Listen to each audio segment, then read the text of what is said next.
Cyber ফ্ৰডৰ পৰা কেনেকৈ বাচি থাকিব। কেতিয়াবা আপোনাৰ মোবাইলত বেংকৰ নামত ফোন আহে নেকি? OTP, পিন নম্বৰ, পাছৱৰ্ড এইবোৰ বিচাৰে নেকি?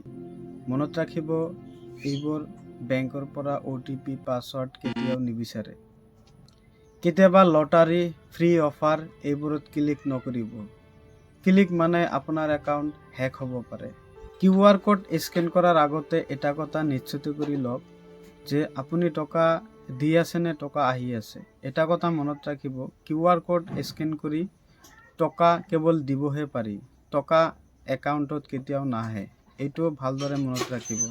যদি আপুনি ভাবি আছে যে আপোনাৰ সৈতে কোনোবাই ফ্ৰড কৰি আছে, তেতিয়াহ'লে চাইবাৰ ক্ৰাইমত যোগাযোগ কৰক। 1930ত ফোন কৰক।